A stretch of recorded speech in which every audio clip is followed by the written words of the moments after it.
Greetings, loyal, intuitive, deep Scorpio. My name is Eliane Nicole. I'm an astrologer and a tarot reader, and now I'm going to do the July 2020 forecast for the sign of Scorpio. And I'm going to start with a tarot reading, and then at the end, I'm going to talk about the planetary transits for July. I recommend you watch the videos for your sun, moon, and rising sign to get the broadest scope of what to expect in July. If you don't know your sun, moon, and rising sign, then I definitely recommend that you contact me to have your birth chart done. Everybody should have their birth chart done, read at least once in their lifetime, and really to understand it and to work with it on a regular basis is a very empowering tool. But in the meantime and in between time, let's get going here. So as the month starts, we see the Tower reversed for Scorpio. So this has to do with kind of recovering, restructuring, rebuilding, picking up the pieces after a paradigm shift in life. And you were covered by the Ace of Swords reversed. And so this indicates that perhaps you were feeling a bit defeated about the paradigm shift initially, but now you were kind of rebuilding and restructuring and rethinking and re-strategizing. So you're crossed by the Page of Cups. For Scorpios that have children, this will represent your child. For Scorpios that don't have children, this may represent a message of love or hope or inspiration that you're receiving. But either way, this card is in the crossed position, which it's the only card in the reading that's horizontal. All of the other cards are either upright or reversed. And this position refers to what the Kabbalists call your tikkun, or your karmic correction. And so this means that in July, Scorpio, your karmic correction, for those of you who have children, it has to do with your child, you know, just spending time and being loving and kind and compassionate and nurturing their emotional space. If you don't have children, then this could be about nurturing your own creative space, romantic space. It could be about a message of love or inspiration, like I said. The basis of the situation. So this is the world reversed, and this is just that maybe, you know, July wasn't what you envisioned originally. For some, this might mean that international travel plans were canceled. For others, it would just mean that your vision in general of the summer isn't what you thought it would be, and you're kind of recovering from that right now. What is leaving is a time of being disappointed about, you know, what was lost, what didn't happen, and to turn around and be in gratitude at this time.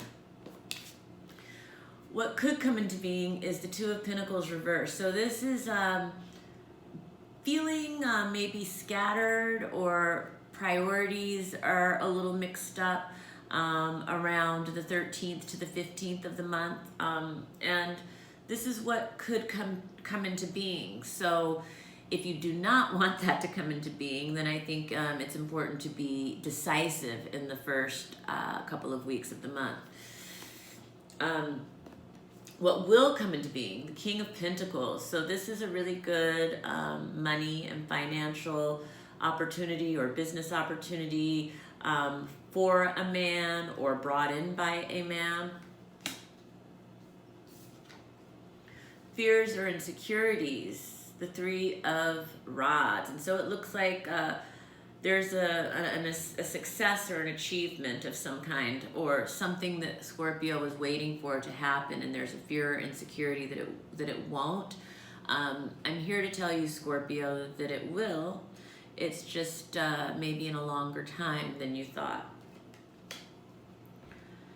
and others see you. So this is the Emperor reversed. For Scorpio men, this means that others may see you as being domineering or controlling, or possibly there being an abuse of power in some way.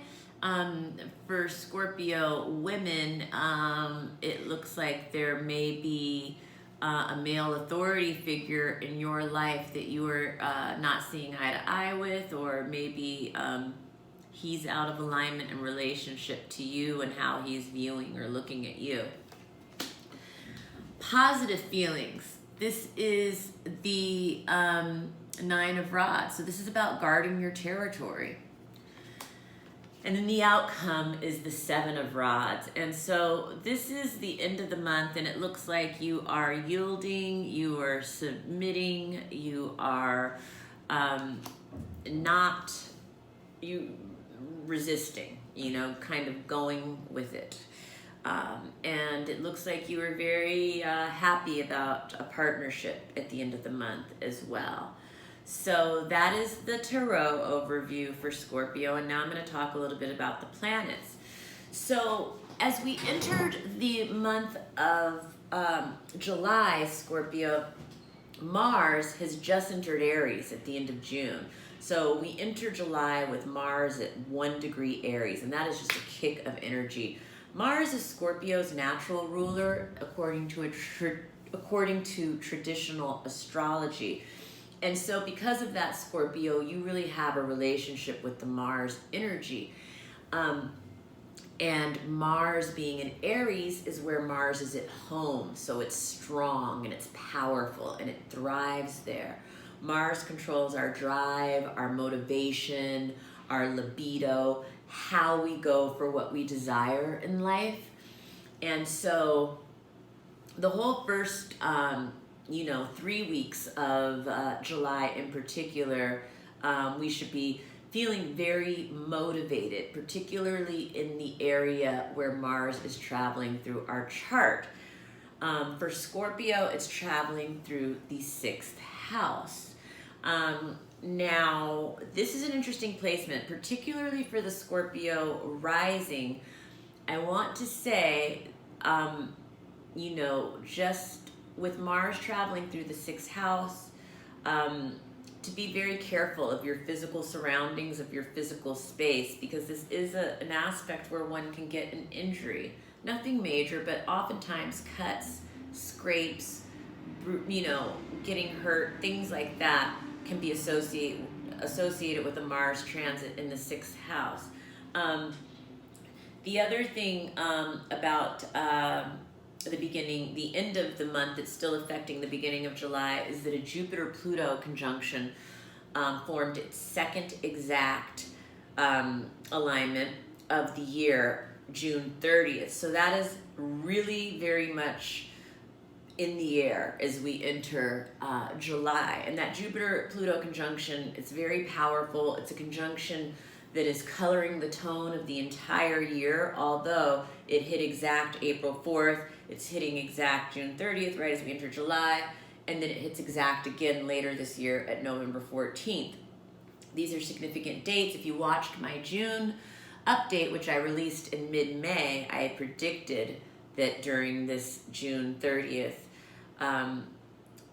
conjunction, we would be being asked to go back home. And with Mercury retrograde in Cancer ruling the home, Mercury retrograde. And so right on time, June 30th, 34 states are reporting increases, and many are being, reversing their stay-at-home orders. And so the astrological timing is sound on that. That is the collective experience of the Jupiter-Pluto conjunction.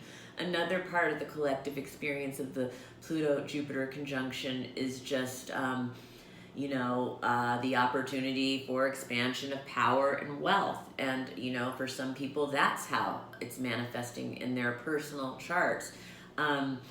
For some, it indicates a personal transformation, an inner transformation.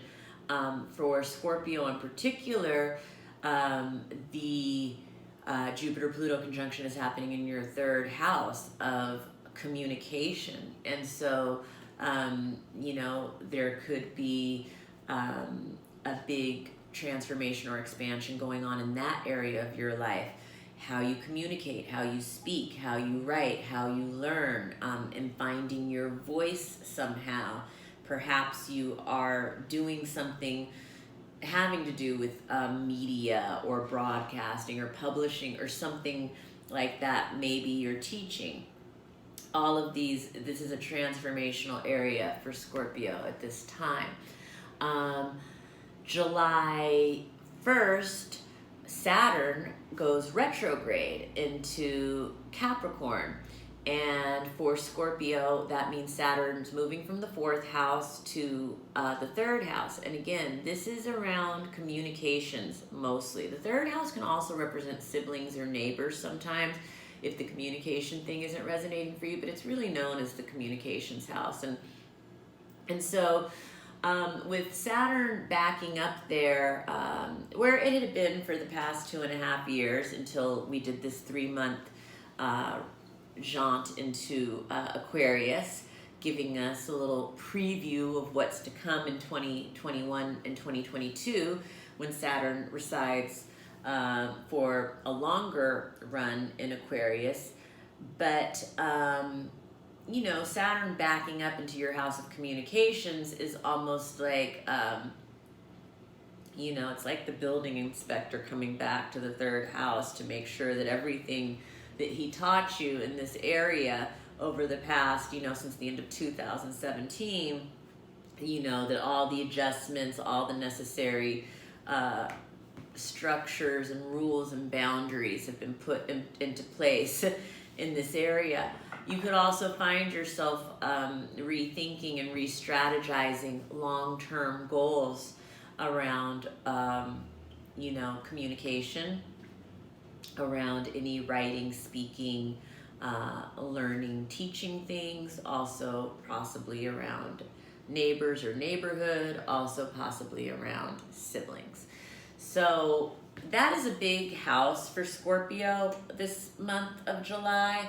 The 3rd house, the 9th house is also big for Scorpio, and the 3rd house and the 9th house are on an axis with each other, and so they often are having a conversation. When one is active, the other one is often stimulated by that. And so July 4th is the full moon and lunar eclipse in Capricorn. This is happening in the 3rd house again. So lunar eclipses, they can bring culminations. They can bring up the shadow in ourselves or in others. That can be shocking. However, this is all really important, you know, evolutionary work for the collective and in our personal lives, wherever it is emerging in our chart. And for Scorpio, that's, you know, it's the house of communications. And July 6th, Ceres is going retrograde in the sign of Pisces. And so that Ceres is in the 5th house for Scorpio. And for some Scorpios who have children, it'll be bringing up questions about how are you nurturing your children?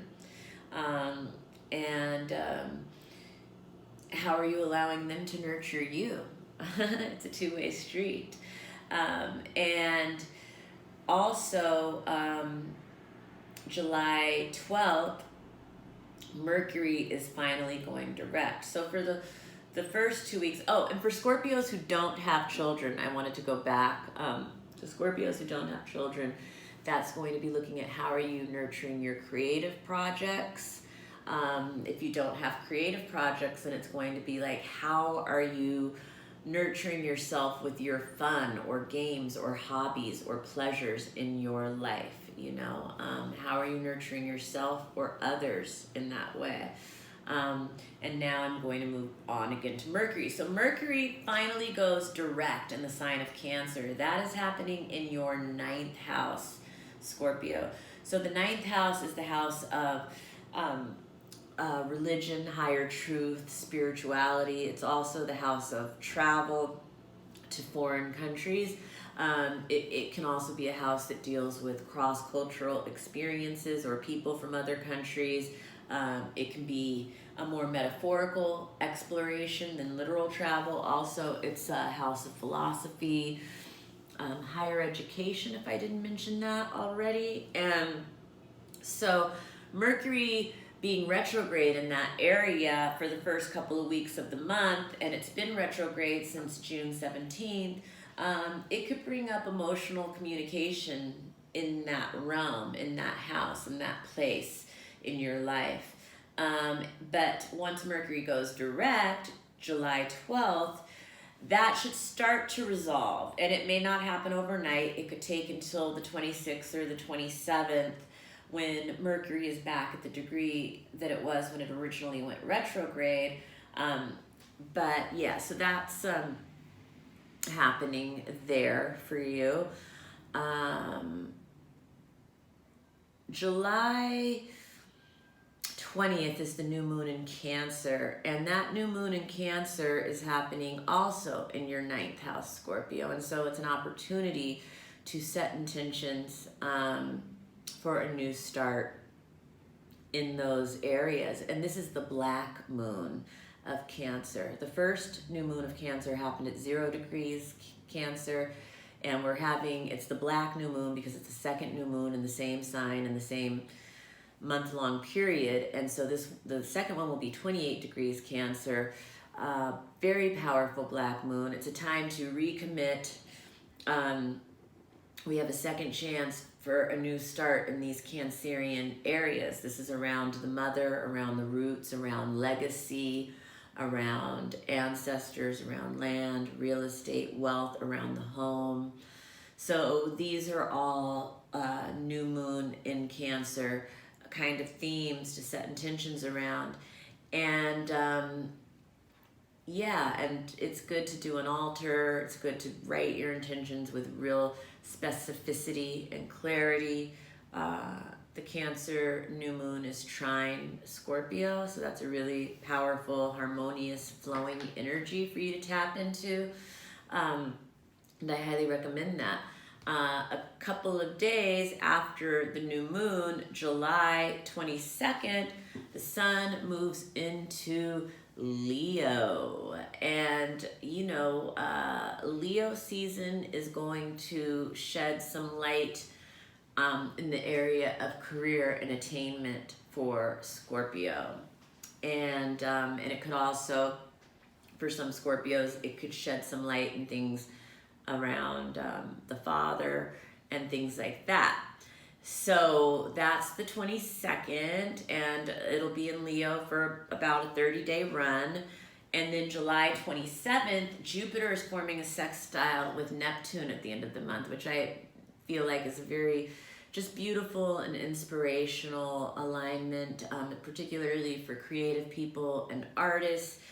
For you, Scorpio, it's going to be happening with it's an interaction between your 5th house and your 3rd house. So it's your, either your children and communication, or it could be your creative projects and communication, but it's a synthesis of these two coming together and creating further inspiration in your life. And so that is the forecast for Scorpio. If you liked my video, give me a thumbs up. If you didn't like it, give me a thumbs down. Please subscribe to my channel. If you have not already, please hit the notification button so you're notified whenever I post new videos. Please follow me on Instagram at astrology.tarot.Eliane Nicole. Please share this video with other Scorpios you know. And please have a wonderful July. And don't forget to contact me for your own personal reading. I think that the planets and the cards work best for you when you work one-on-one with a reader on a consistent basis. Very empowering spiritual tools for the journey of life. And I love reading, so I would love to read for you soon. Thank you for joining me. Have a wonderful July, Scorpio.